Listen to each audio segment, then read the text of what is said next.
Hello, everyone, and welcome to Seriously Loco, the Seriously Crazy fan podcast for El Paso Locomotive FC. I'm Phil Bakke, and I'm joined tonight by Mika Burrell. Mika, how's it going? Hey, it's going. How are you? I am good. It has been a weird couple of weeks at work, just like hanging in there. I get to drive to Grand Rapids, Michigan tomorrow, so we are Oh, living. all the way Uh, across the mitten. and we're also joined by Christian Canales. Christian, what's up? Hey, good, glad to be here. Been a busy few weeks of locomotive football. I know it's like easy for us to fall behind in these like 3-match weeks, so we'll be doing some catching up. In terms of the episode today, we'll be talking the win over New Mexico on penalties in the Open Cup in the Derby del Camino Real, which was not the first Derby del Camino Real, just the first one in the Open Cup, which No matter what the mainstream media would have you think. and we'll talk about the draw away in Colorado Springs. A frustrating day at the office, I think, for Locomotive, unfortunately. And then we'll look ahead to this weekend, and we'll talk a little bit about what even is the Jagermeister Cup and what is a Texoma. And and we'll get to all of that in this episode. And if you enjoy the episode, you can find us on all the big podcasting platforms, wherever you find your podcasts. So follow and all that stuff there. But before we dive into the meat, Christian, you always kick us off with a question. So what's Christian's question tonight? It's that time of year at work for me. So I'm just curious, how are you guys at standardized tests back in your primary and secondary school days? I think I did okay. Was never a big Were you fan like of were you math. like were you like stressed about them, or was it just another day at No, school? just another day. In fact, a better day because it's like once we're done with this, we can go. I everything I have in life is due to my skill at standardized testing. Uh Amen. Preach. I I was no, I was almost like I joke, but it was like genuinely a bit of a problem because it got my head very big when I would take standardized tests, and it would be like you're reading at a 13th plus grade level or whatever, and it's like that's not even a grade. So and then Are I you would be saying like, I'm I a don't need to super work. senior? Exactly. It's like I don't even need to work. Like I'm just a genius or whatever. And then I took, an AP chemistry class in high school and almost failed that shit. So I got humbled eventually. But no, standardized tests are like my bread and butter because I think I have a very specific type of autism that's good at pattern recognition. So Yeah, three kindred spirits on a podcast. Yeah, because I'm the same way. Like I will fuck a bubble sheet up. mhm. Um, Do they still do so that? The scantrons? no, it's online now. As far as like Whack. the star tests and all that. See, that's See what I that? don't even know how I would do on a digital. I need the analog. I need That's what I was like gonna say. I think that makes a difference. Like, I think I would eat if it was with pencil and bubble yeah. sheet. But then I again, the need bar exam was on my computer, and that yeah. was Yeah, I Uh, was a big fan. Like some of my a whole favorite books of different all thing. time I read after a standardized test. yeah. No, it's a good question. I do uh feel because like my wife is not a standardized test person, but she was so good in school and so diligent. And I'm like, how much of it is like she just like was kept humble, so she kept working hard, like whereas Aw. I'm just getting told like you're smart, you're smart, you're smart. I'm like, okay, well fuck homework then. Like Yeah, like let me be clear, like it's fuck the star like all day, and I might lose my job or something if the wrong person hears this. But I don't think those people care about lower league soccer. But About to find like, out. and not a fan of those tests. Yeah, But for because I know for a lot of people they do not come easy. But no, for sure. happen to be blessed and highly favored. That's why I'm like, there are times where as someone who's good at tests, you're just like, man, is this whole thing just a house of cards? Like it's a bunch of people who do well at, the SATs, like running the world. Um, so no, it's a good question to open things up. And in terms of tests, Locomotive passing one that they've failed miserably over the years, in that I think we can genuinely say now that we have a cup run on our hands in the Open Cup. El Paso advancing to the round of 32 now. And a test against Austin FC off the back of a win against New Mexico in a slightly different derby, in that it was at University of New Mexico track and field and soccer stadium, which is an insane name for anything. But I think safe to say that this match was a derby in the purest sense, in that it was absolute madness from start to finish, and it really could have gone either way, balanced on a knife edge for much of it. I think that this was a derby in the sense that it was actually low on quality, but high on entertainment. Yeah. I mean, I think to the goal that we basically kicked into our own net when Sebastian Moore inexplicably clipped that ball to the left back, and it was just not on.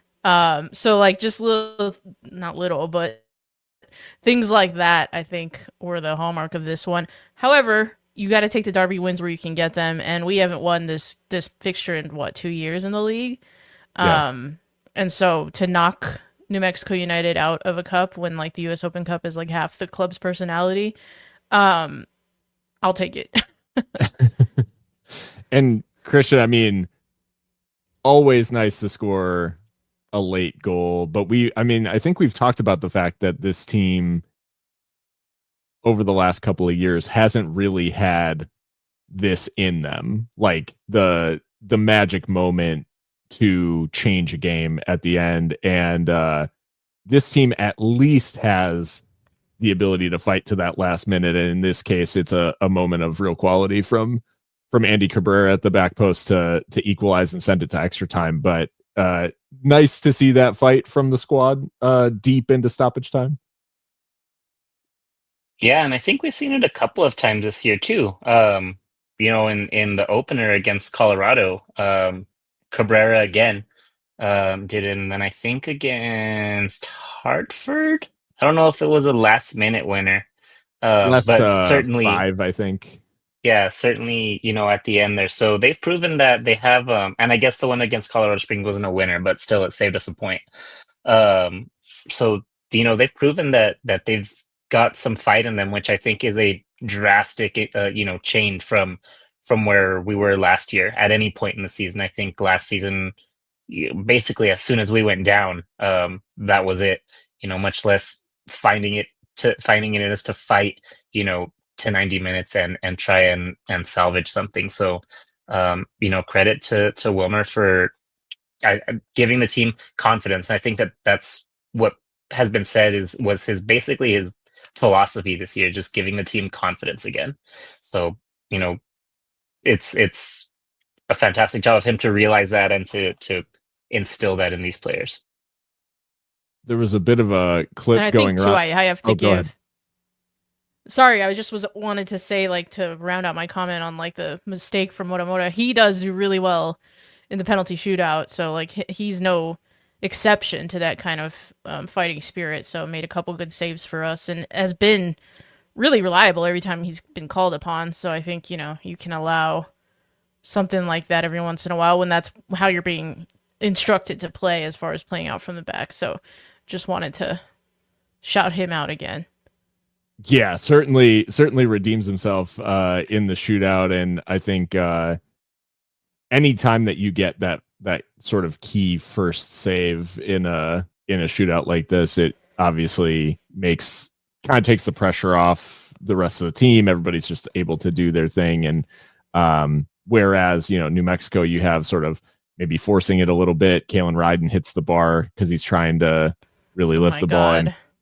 what a shame, like Stick that in your pipe and smoke it. Like I am all day. I'm loving that. That's just tremendous content.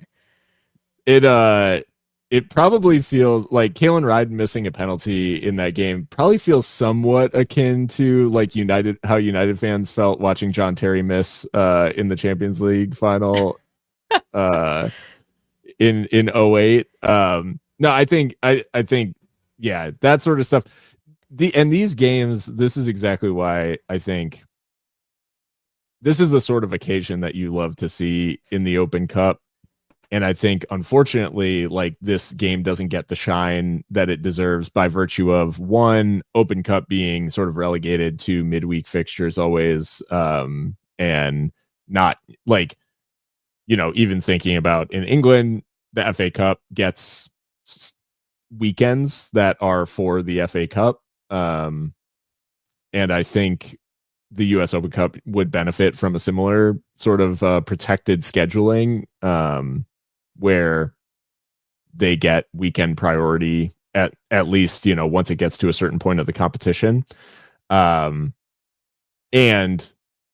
venues obviously play a part in this. So Locomotive opting not to host or not to get priority to host or whatever the actual, technical verbiage is. New Mexico applied to host, but obviously couldn't use their primary venue.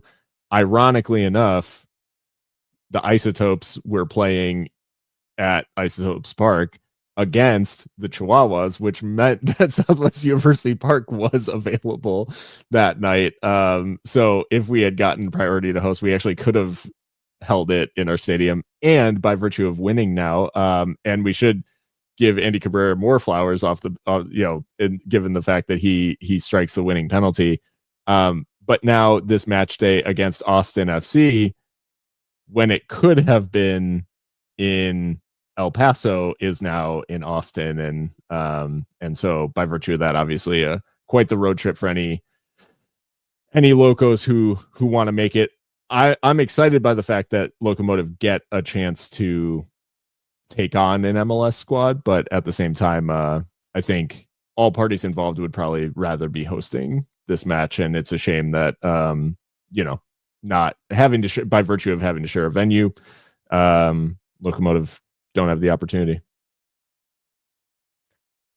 Yeah, I mean it's a huge shame. I think obviously, having MLS come to town would be a major draw. It's not an Inter Miami, but it's still a major league, quote unquote, major league team.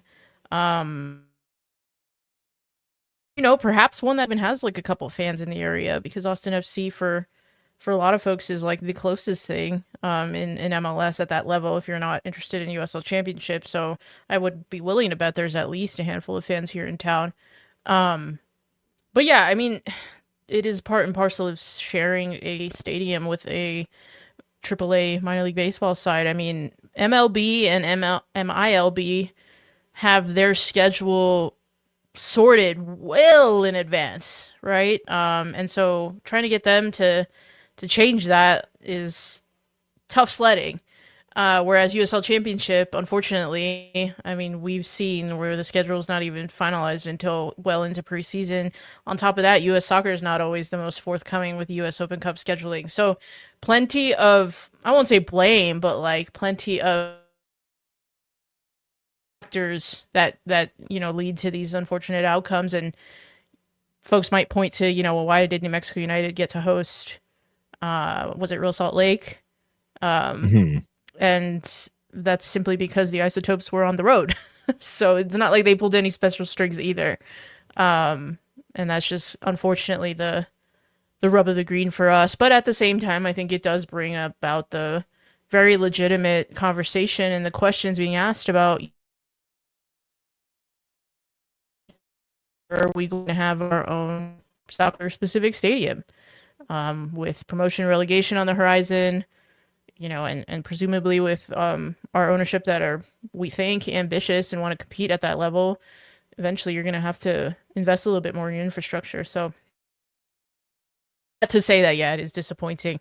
And Austin FC, I mean, that's a hike, like obviously the Texans among us who are listening know, that's not a day trip, but yeah, it's just not easy to get to that one. But for any locals who do, take lots of pictures. And yeah. Enjoy the away day. Yeah, But and the fact that like do you think we have a chance against them?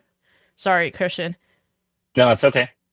I mean, I think we have a chance in the sense that like the stuff we're good at is we're pretty organized and we have a pretty distinct way of playing and all the sort of stuff that I think like will do well to not, get played off the park in terms of we don't typically give up a lot of chances. We don't typically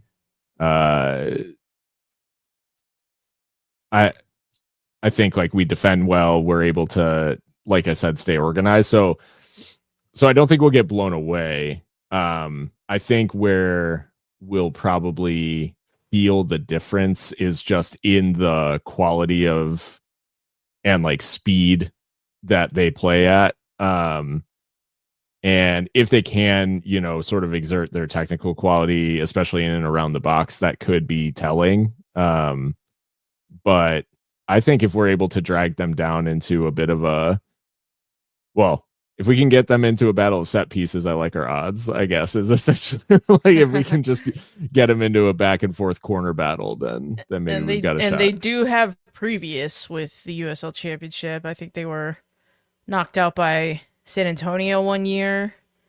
And then they played New Mexico United, but I don't remember. Did they lose to them too? I think so.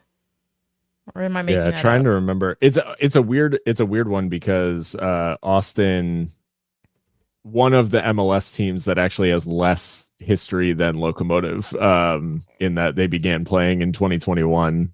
And it's actually odd to think about that they're like a COVID baby. Like they didn't exist. They didn't exist pre-pandemic, or maybe as a legal entity they did, but not as an actual playing team.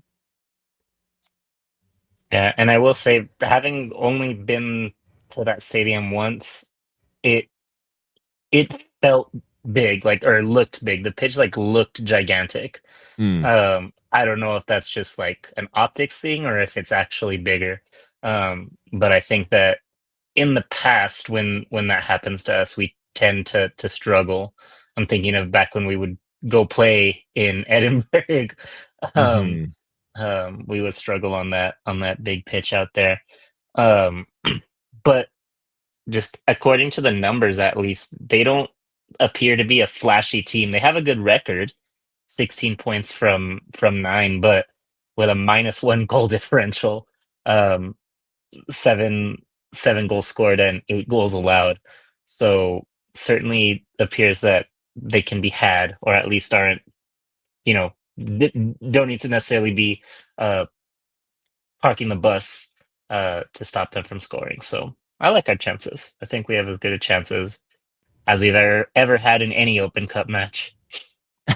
So I think they beat New Mexico in 2023 at Q2, and then I think they lost in the next round to another MLS side, if I'm reading this correctly. So on that though, Christian, you make a good point about the pitch, because that is it's one of my like recurring thought experiments, I guess, is like, how would this team play on a real pitch? Because there's like a level of physicality and athleticism that you need to actually play on something that's regulation size, or at least approaching that. So I think that'll be fascinating to see how this team does on a real pitch. I mean, I don't mean to sound like I'm denigrating the swap, but it's not giving real pitch. I'm sorry.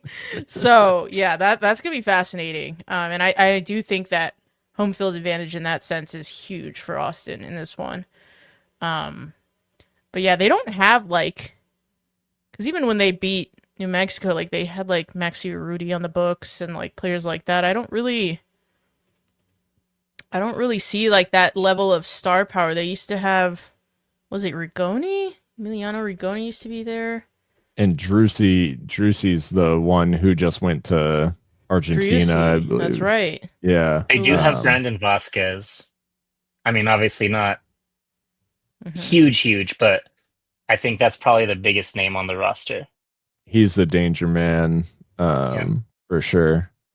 And yeah, other than that, they spread the goals out a little bit. They definitely don't have the big sort of flashy names like you said. But looks like Owen Wolf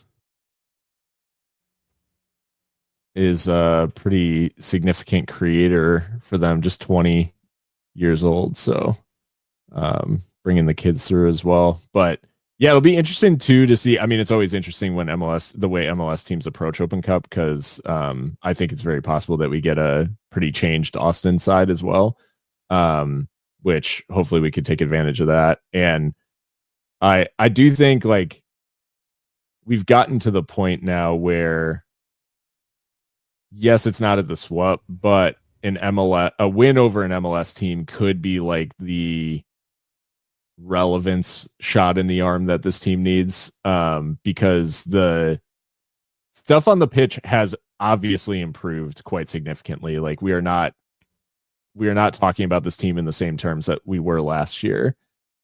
The problem is that they have not recaptured the imagination of El Paso yet. And I don't think that being like pretty good in USL is going to be enough to do it. Whereas if they knock off an MLS team, it could like really re-energize the interest. And I think like just kind of get things back on track. Because they're certainly still, I think, suffering from just how poor last season was, in terms of like general relevance in El Paso media and stuff, outside of this podcast. And to your point, Phil, I also just think like they've kind of exceeded expectations like in this tournament already. For sure. And I would see it as they're playing with house money now. So I think that a lot of the pressure is off of them at this point. You For sure. know, the first week, they're the first match of the group stage or whatever, it's the first game and we've never gotten past that, and they did it. And then the second game, it's like we're supposed to beat these guys, the Harpos. We like everything on paper says that we need to beat these guys, so if we don't, like, what are we? And then it's New Mexico, like these are our rivals, and so you're going against Austin, it's like, what do you have left to lose? So hopefully, that takes a lot of pressure off them and just lets them play and have fun. And I think that in general, that leads to a lot of success. Fair enough. And we will look forward to that one. Still a couple of weeks away, I think, first week of May, on Wednesday night in Austin, if I'm not mistaken. But this weekend, over the Easter holiday weekend, we had Colorado Springs away, always a tough place to go. And I mean, Mika, you talked about it in our group chat, but just the fact that it is like destined to be a draw in Colorado Springs. And despite the fact that the nature of this particular draw was very different than what we're used to in Colorado Springs, it was ultimately still a draw. Yeah, 1-1. I think, I mean, yeah, it's been like 8 draws all time us, and 5 have been at Widener Field. So yeah, this is just this fixture's heritage, I guess. I think what's really frustrating about this one is, of all of those draws, I think this is the first time that Colorado Springs were down to 10 men for literally an entire half. Yeah. And so we eventually did get the equalizer, but the fact that we couldn't get the winner, I think, is deeply disappointing. After Zandy was given his marching orders pretty much right at the start. So much to discuss. Yeah, we saw a little bit of a different approach in this one from Wilmer in that it's a back four, which is pretty weird because we've seen just back fives up until this point, but it seems like the fitness question mark issues with Palermo Ortiz wherever he has gone to. The club hasn't really said anything about it, I don't think, but believe it's probably an injury, coupled with maybe a lack of confidence from Wilmer in a couple of the other center back options.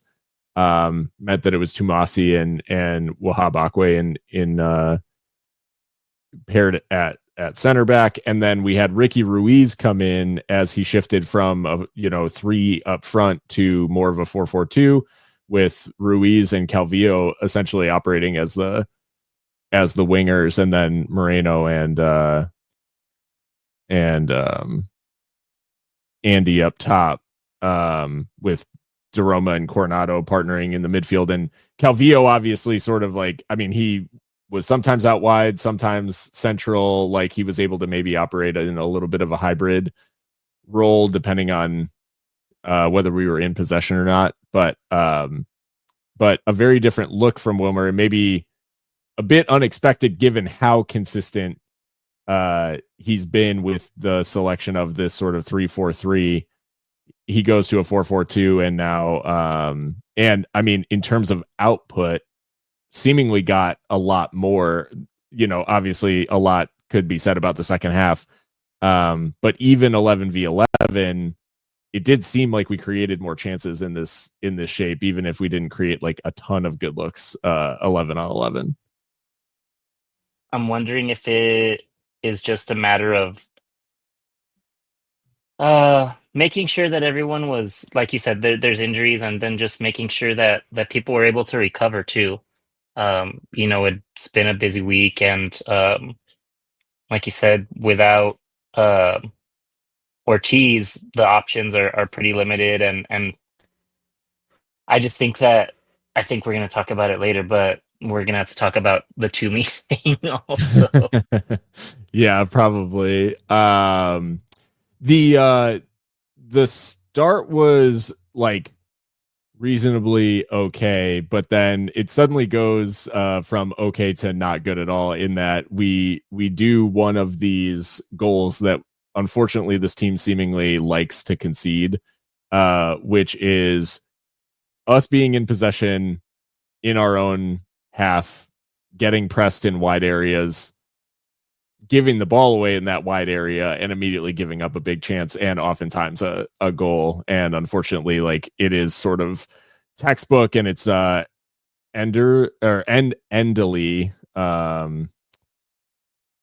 Herbert Endely, the winger for Colorado Springs, who has this little bit of interchange on the edge of the box and then finishes pretty calmly, and a tidy finish in the end. But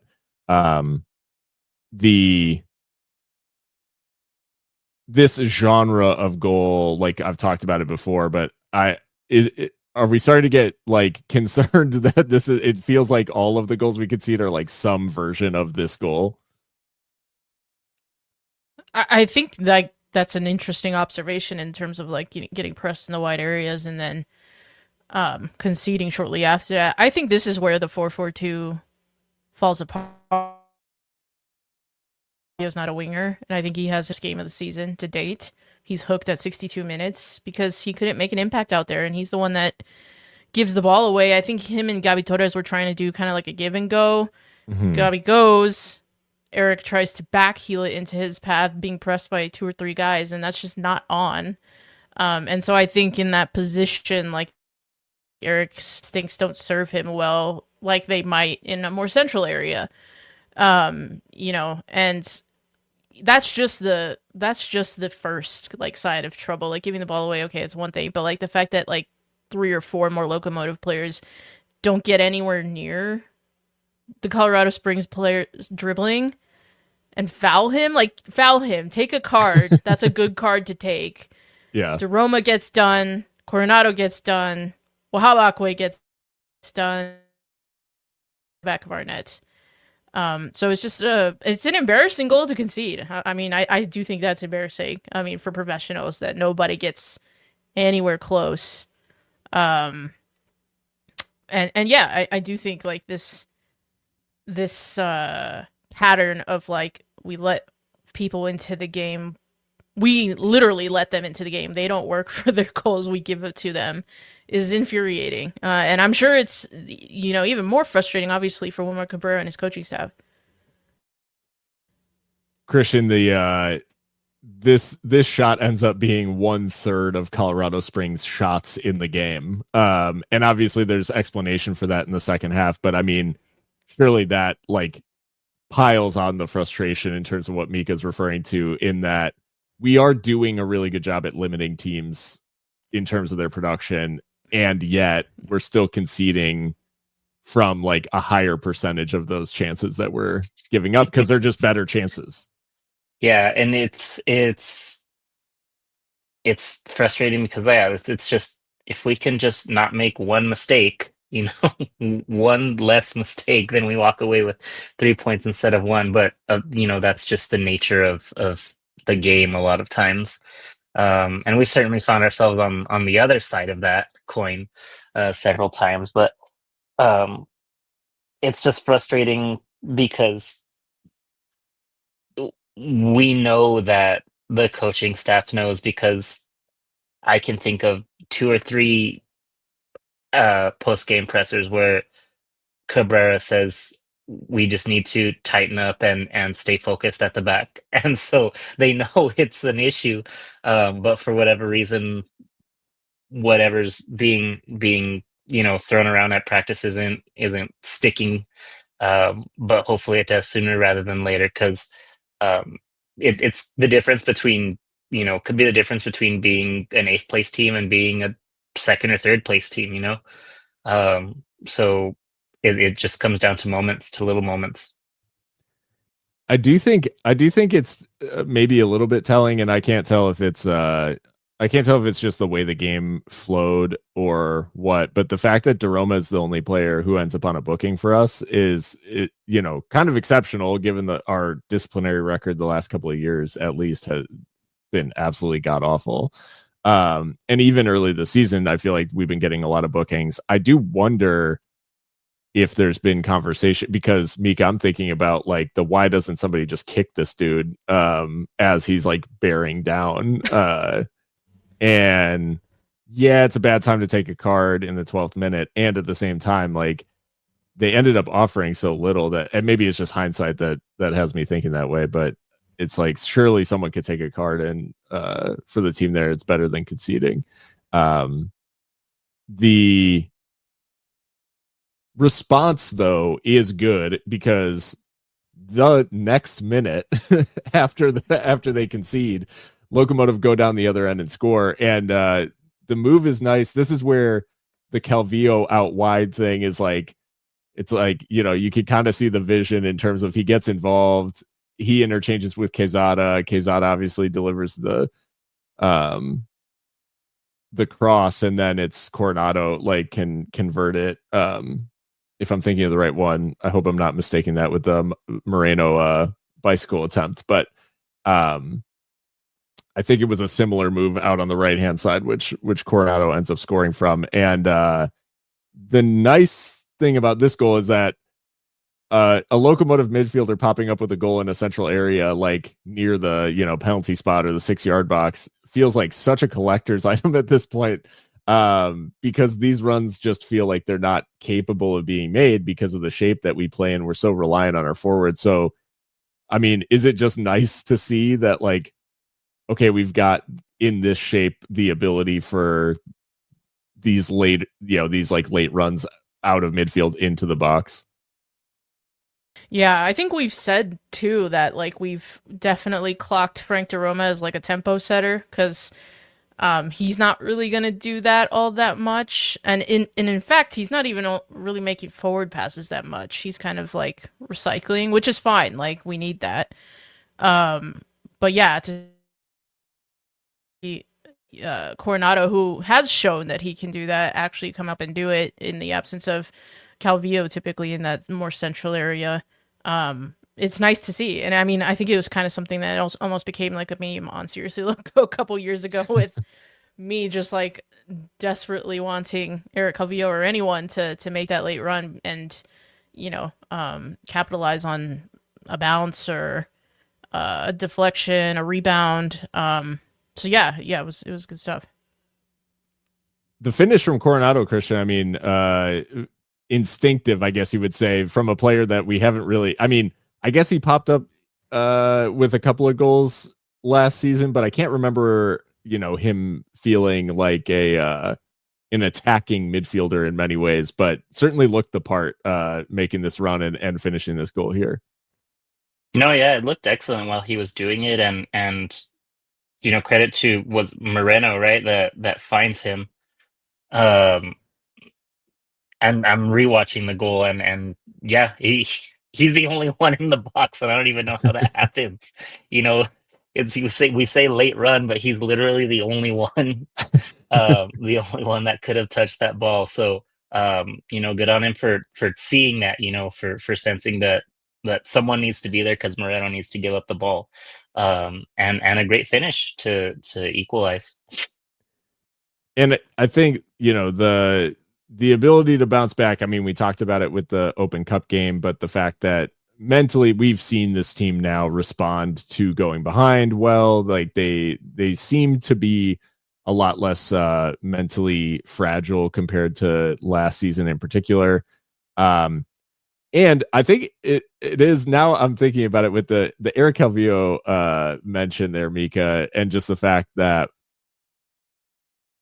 for a player who his first season, played as kind of a traditional 8, scored a bunch of goals because we were very reliant on him being a producer from that position, to playing as more of a 6 and a double pivot with Liam Rose for a little bit, and then Robert Coronado and whoever else next to him, now being deployed as a winger. Like, does it not feel a little bit strange that one of the captains of the team is also a player who it seems like we can't find him a home, like tactically in this side? Well, it's interesting because yes, on one hand, we can't or we won't, I don't know, find him a home. Yeah. But we can't drop him. I mean, he's shoehorned into this side. Sure. I mean, Wilmer Cabrera could have dropped him for somebody else. Maybe Tumi Mojabani, he's probably more natural in a wide area than Eric Calvillo is. So I think it's a credit to Eric that people would rather play him out of position than not play him at all. I say out of position because my opinion is that he's an 8 with more license to get forward and make those late runs. But like you said, we've seen him in a variety of positions. So yeah, I think it's a credit to him that every manager wants to find a place for him, and he's obviously influential in the dressing room, but perhaps it's not always to his benefit in trying to balance what works for Eric with what works for the team. So I don't love winger Eric. I do see your point. I think there were a lot of good through balls down the wing, and you did mention the one at the very start of the game with the bicycle attempt from Amanda Moreno. I think that was another good interchange down that side. So I see what they were trying to do, but I don't love it for Eric. And I know I sounded like I was kind of digging him out, like he has his worst game ever, but I think of this season, but I think it's just true. And I think he would have, but I do think that his positioning in this game and the role that he was asked to play had a lot to do with that. Well, when you think about the ways that our wingers or wing backs in the other shape contribute, it's none of the things that you think about with Eric. Not to say that he's not athletic, because he definitely is, but Memo, Ricky, Gabby Torres, like they are going to get down the line. They're going to carry the ball, really good crossers. And not to say that Eric Calvillo doesn't have a good delivery, because I'm sure he does, but in order to get into the position where you do deliver that ball, you probably have to beat a man one-on-one, which I'm not, again, Eric doesn't jump to mind when you're thinking like quickest players on the team and all of that stuff. Not to say that he's slow or dragging a piano around or anything like that, but just to say that he, profile wise, you just don't think winger in terms of like what he's very good at. And so I do think I mean, like we wouldn't have put Richie Ryan on the wing, like, exactly. And that's not to slag off Richie Ryan. It's just that he was better in the middle of the park. So a player who did have a torrid time out there, Zach Zandy, for Colorado Springs. Holy cow. A lot was made of the red card because of the fact that it comes like quickly after halftime. And I think the commentators, obviously being Colorado Springs sort of homers, there was this feeling that the second yellow was a bit unlucky because he goes to kick the ball. Player comes from his blind spot and gets kicked, sort of thing. But I think the controversy of this red card is completely removed because he should have been off for a second yellow in the first half, like quite clearly, and got a telling off. So he knew he got his, orange card essentially. Like he got his second yellow before he got his second yellow right at the beginning of the first half, which was the ref saying, "Hey, the next one you're off." So he got the leeway and did absolutely nothing with it. 11 seconds into the second half, he was off. Oh yeah, you're exactly right. He's the lucky boy to have made it out of the dressing room at halftime. Because I don't know what his deal was. Like none of these fouls were I don't know, like close to even being considered, not a booking. Like he was just out of control out there. So it's that he survived to come out at halftime at all is a miracle in itself, an Easter weekend miracle. Him coming out at halftime like the tomb. Yeah. Did not get the same 90 days after, or however long it was. It's been a long time since I went to private school. I think too, like we discussed this at the very beginning of the season when we hosted Colorado Springs in the reverse fixture, and I said at the time, like, their approach to the game was very unsophisticated. I think they had 4 yellows that night, 3 of which were defenders. They get 3 yellows and 2 yellows for Zandy alone, so 3 yellows and a red on this night, whereas we only have our 1. And then actually, I think James Chambers too was booked, the head coach for Colorado Springs. So make that 5 bookings. I don't know like why they have beef. I don't. I mean, we are a team that are trying to like rebuild and retool for just getting into the playoffs. This is a team that just won the title, and they are playing in a way that I don't know. It doesn't make a lot of sense. And this is every week. I mean, I think Yosuke Hanya is probably going to be suspended soon because he was booked against us. He's twice. I think he got booked the week before against Monterey Bay. So like these are adding up. These bookings for Colorado Springs. I think they had 4 bookings against Monterey Bay in the fixture before us. So something is going on there. I don't know if it's just indiscipline or if it's a tactical. I don't know. 3 players on 3 yellows for them now. Wow. Yeah, that's we're at the conversation. And the Zandy thing, I was totally forgetting the fact that his first booking was like an orange card in and of itself, in that it could have been red for the challenge that he was an hour late to that and just absolutely flew in. and was lucky to only see yellow, I would say, in terms of it could have gone either way. Like, you seen him given, I guess, would be maybe the prevailing thing. And he probably benefits from the fact that it's so early, because his first booking comes, I mean, maybe I can't remember exactly the timestamp, but like early in the first half. And from there it was it's weird too, because he's ostensibly a 10 and his stats don't bear that out at all. I mean, he had 7 out of 8 accurate passes. Like, that's a good percentage, but only that amount of passes is wild. Like, yeah. Again, I know he missed a whole half of football, but like, what are you doing? Like, he didn't do anything as far as trying to create chances for his team. Lost most of his duels and then 5 fouls. Like, it was just, he was playing like a man possessed, but like not in a good way.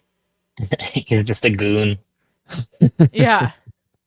And it's funny because when I think of Zach Zandy, I think of someone that's traditionally harmed us in terms of like, when we play Colorado Springs, I feel like he's a pain in our side, like, you know, in terms of like causing goal contributions, those sorts of things. And unfortunately for him, he has basically no impact on this game aside from being sent off. And yeah, that first card comes in the 16th minute. He was lucky to make it to halftime in the first place, get sent off immediately after halftime.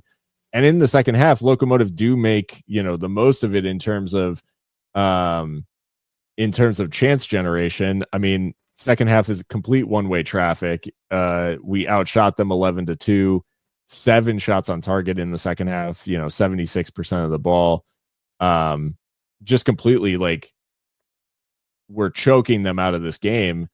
And unfortunately, Abraham Romero, the keeper for Colorado Springs, did Christian Herrera in frustrating Locomotive against Colorado Springs, and pulling out like a sort of I mean, you know, lucky, good, you know, who's to say, but a very effective goalkeeping performance in somehow keeping Locomotive from finding a second in the second half. I'm gonna sound like a hater, but I do not rate Abraham Romero. That it's not sour grapes though, because like there were even, you know, in commentary on the Colorado Springs feed, they even said, I think it was on the last save he made where he just kind of throws an arm out at a Moreno chance that should have been the winner, and somehow keeps it out. I think they call it unconventional goalkeeping, which is code word for like, I don't think this is good, but it worked. I just think he gives me he's got a bit of the Jordan Pickfords about him. Like, there's a lot of like exaggerated movement, and like, yeah. I guess that's what you would call unconventional goalkeeping. I don't know. The stats will tell you that he had an excellent night and he did make a lot of saves, but like, I don't know. It was giving like, these should be routine saves, and I'm like flapping at all of them for vibes. Like, I just, that kind of goalkeeper really pisses me off. Very but he kept sound. Very Zach Lubin-esque. Zach Lubin. But you know, I feel like a backup keeper loves to see us coming, because it reminded me of I think it was Phoenix, and I think it was in the playoffs too, where Eric Dick just had like the best game of his life, and absolutely prevented us from getting anything in the net, and that was very frustrating as well. The way Zach Lubin just fired a neuron that has not, like, I've not thought about that man in many moons. It's a shame, because like, we've often criticized this team of like, they're not like organically making chances out in open play. We made a ton of chances and just were shut out by this weirdo. So it's frustrating. This freak. This was tough, given the fact that, I mean, you talked about the Calvillo sub. So one thing that we were critical of Wilmer of, especially in the context of the draw Oh my God, we've played so many fucking games. The loss to Birmingham. So in the context of that, we talked about him being a little bit slow on the trigger in terms of substitutions. He acts a lot quicker on Saturday than he did, in that particular case, bringing on Avila, bringing on Memo, a few minutes later, and then bringing on Toomey with 15 minutes left. It did feel like he knew that the game was there for the taking, needed to make sure that like we had the firepower on there to get that second goal, and ultimately came up short. The question mark, I guess, in this game is like Toomey does make it onto the field last 15. He played the last 5 against Birmingham. And we have, in the midweek game in the Open Cup, we have like Andy scores again. So is the Toomey thing officially a thing now? Like, where we asked about Toomey, they said, well, he's got to score, but this is a bit of a chicken and egg thing where it's like, how's he going to produce the same numbers if he's never starting? Unfortunately, unfortunately for Toomey, like the guys in front of him, like are scoring goals with the starting opportunities that they're getting. Is this officially a thing, or is he just a victim of this change of system where maybe he gets a look in this game, if not for the switch to a back four? Is he sort of a victim of circumstance, or is it just like, hey, he is officially sort of out of favor and the other forwards are just going to be ahead of him for the rest of the season, probably? I don't think he's out of favor. I just think others are favored more. And I know Sure. that might be like splitting hairs, because I do think that Wilmer Cabrera rates Toomey. I just think he wants more from him. And to be fair, I think he's scored 1 goal in his Locomotive career. And that's, his time at the club it coincides with the most turbulent time in this club's history, however short it may be. So I do have, and also coming from a club that was like literally liquidated. So, I mean, there's been a lot going on in his career, safe to say. But yeah, I mean, he was way more productive in San Diego, and we're just not getting that out of him. Only 1 goal contribution so far this season. And of course you make a good point that, how's he going to get more if he doesn't start or, see more of the pitch. And that's a fair question, but at the same time, it's so hard to argue with what guys in front of him are doing. Chief among them, Andy Cabrera,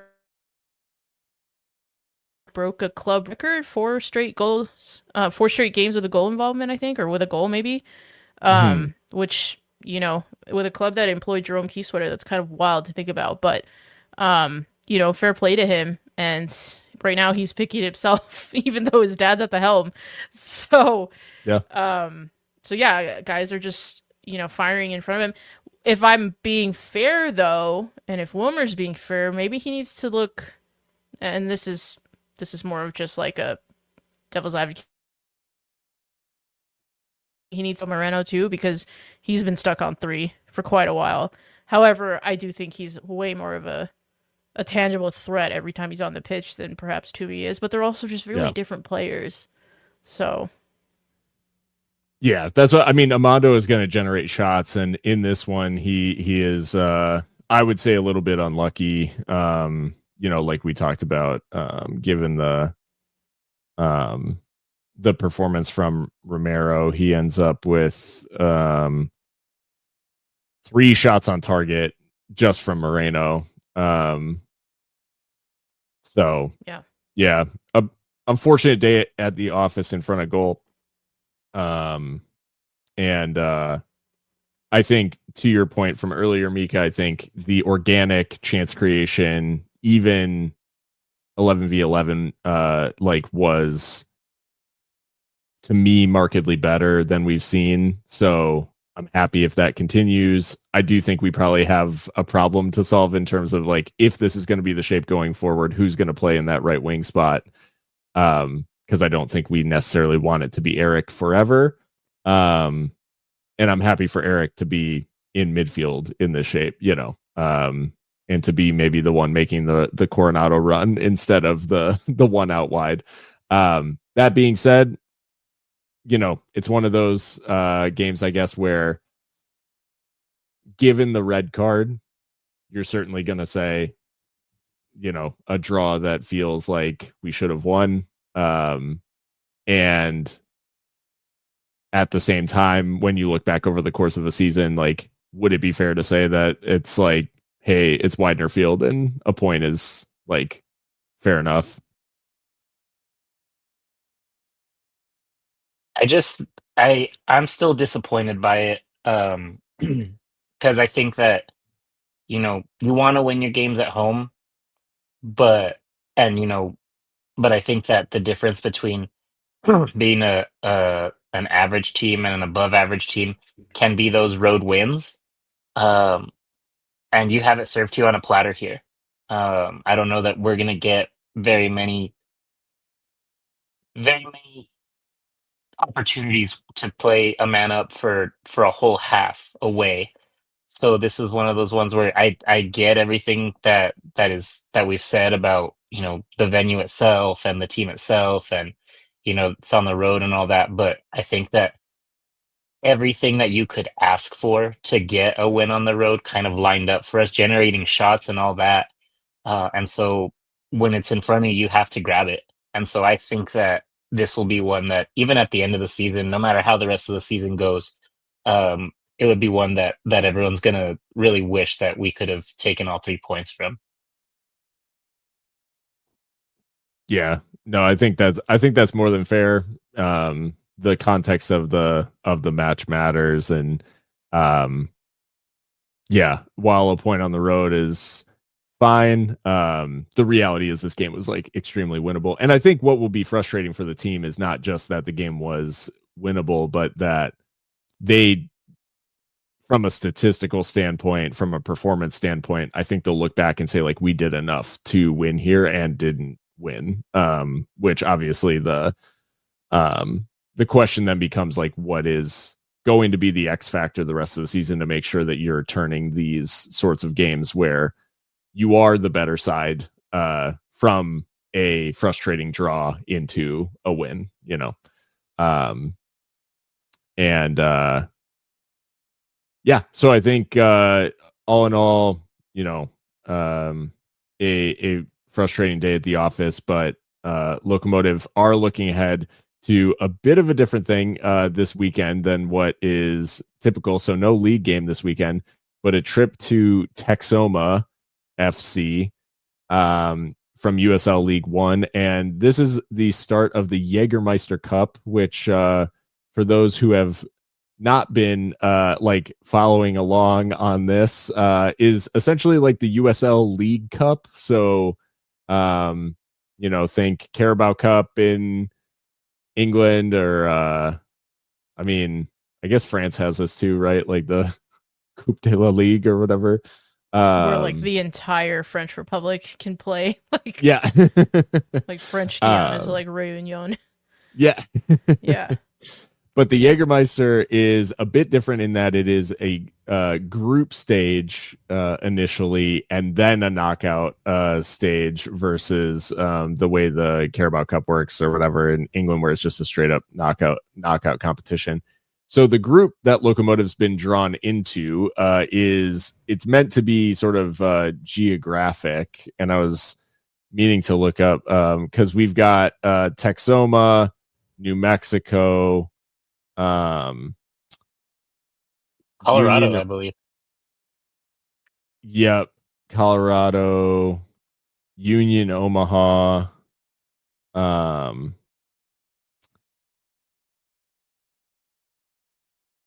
Sorry, yeah. So Colorado Springs, us, New Mexico, Phoenix, San Antonio, Texoma, and Union, Omaha. And I believe it is single round robin in the group. I don't think it's double round robin. because that feels like way too much.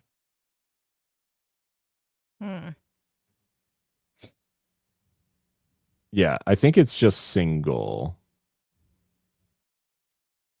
So we'll play whatever that is,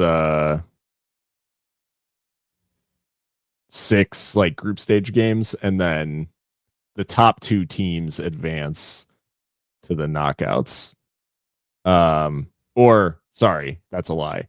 The top team advances to the knockouts, and then the second place teams, it's like a best place, second place teams make it. Probably, how many groups are there? 6 groups. So I think it's the best 2 second place teams make it to the knockouts. So pretty fine margins in terms of like it's going to be like you have to win the group to guarantee that you qualify for the knockouts. So it's pretty cutthroat. The thing about this game for Locomotive, Texoma, for those who do not follow USL League One, this is a really, really bad team. First year in the league, but just 1 point from their first 5 matches in League One, 3 goals for, 13 against. It has been a rough start to life in USL League One for Texoma FC. Correct me if I'm wrong, though, but didn't they get a result at Forward Madison? Yes, I think that is their one point so far.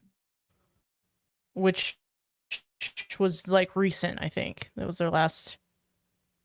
Yeah, so that was their. Yeah. They had the win in the bag, and then your boy, Derek Gebhard, our boy, scored the equalizer in the 95th minute. So, yes, Texoma are in the mud. Yeah. Really interesting club. I gotta say, the badge is fire. Like, the two. Yeah, I really like the. Really like the badge. Texas and of Oklahoma, and yeah, the badge is really nice. And it looks like this club is very English. I think the CEO and one of the co-owners is a transplant from England. Adrian Forbes, their coach, is English. Their whole coaching staff is English. So, we know a little something about that, having Mark Lowry as our first sporting director and manager. So that's interesting. And the remains of Solomon Asante are at his body's laying in state. not the remains. The husk, I should say. Yeah, and they play under Friday Night Lights, shall we say. Mm-hmm. So yeah, so I don't know. He's not been the same since his Phoenix days. And I think, ending up in USL League One, no disrespect, I think that's evidence of that, right? So, but it'll be an interesting one. I mean, this is a cultural region, Texoma, I guess, near the Oklahoma border and just north of the DFW area. So this will be a brand new experience for all involved. Yeah, I do. I like this League Cup concept in terms of doing this sort of thing where it's like starting to build history in a way between some of these clubs that are either new to the league or in League One. And, we have priors with with Union Omaha. There's a little bit of narrative there too with, Dom Casciato still being there and them knocking us out of the Open Cup a couple of times. But I like the idea of us starting to build some of these cultural ties, especially ahead of potential promotion and relegation in USL, because there will be sort of the shared history and some of these games that we can look back on, if these teams come up against each other in whatever competition. So I just like that there's some of these connections being built. This match in particular, I mean, I know that the club and no one around the club would ever say that this is the sort of game that we're going to rotate and we're going to try to build some confidence and all that sort of stuff, because it's deeply disrespectful. They're going to say we're focused on the next match. We're focused on Texoma. We're doing our homework, all that sort of stuff. But if we're being honest, this is the sort of game that you'd love to see some of the players on the fringe as a chance to show, right, like what they can do and maybe build a little bit of confidence. Yeah, put Toomey in.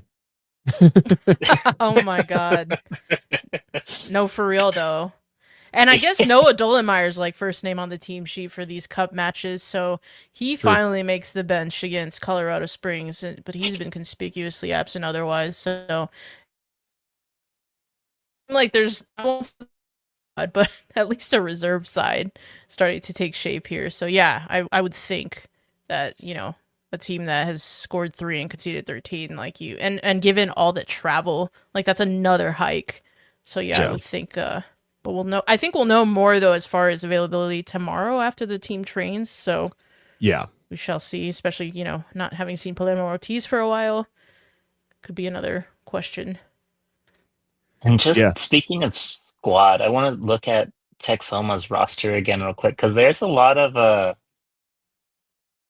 ties. Some of them are stretch farther than others, but there's a lot of connection on this roster. So, Ozzy Ramos, who's kind of I guess appears to be one of their standouts, was a nightmare for us in the Open Cup game against Central Valley Fuego. So we've seen him before. Cursed. They also employ Javi Garcia, former Locomotive goalkeeper, Javi Garcia, and also the younger, and also the younger brother of El Paso native Ricardo Pepi. That's right, is on their Diego. roster as well. So there's a lot of ties there. I think he's on loan, right, from FC Dallas. Yeah, probably. The younger Pepito. That is actually really interesting how tied in they are. And I mean, I think that's the sort of thing that encourages you, even in what's been a brutal start to the season, like when a club starts to sort of establish themselves, particularly in the area that they're in. That is obviously very important, like just in getting off the ground. That being said, this is a bit of a, like, I don't want to say a breather for Locomotive, but the way the schedule is, Locomotive get a full week in between games 2 times in a row for the first time, I think, all season. So the fact that we play this game in the Jagermeister against Texoma, and then it is a derby the following Saturday at home against New Mexico. So like a lot of New Mexico early doors this season, a lot of travel early doors, but I think it'll be nice that the squad gets 2 sort of typical match weeks back to back. Interesting. Do you think Texoma is, if they haven't already, they might be also starting a women's team? Am I mistaken in that? I thought that No, I think that is right. So they definitely have intentions of like being a full-fledged club, if you will. So yeah, in that sense, I don't think we can take them as mugs. Oh no, for sure. And that's what I think it's been. I think it's been a really admirable and necessary aspect of a lot of League One and Championship expansion has started to come with that expectation attached. Like we saw Lexington, they already have a Super League team. In addition to what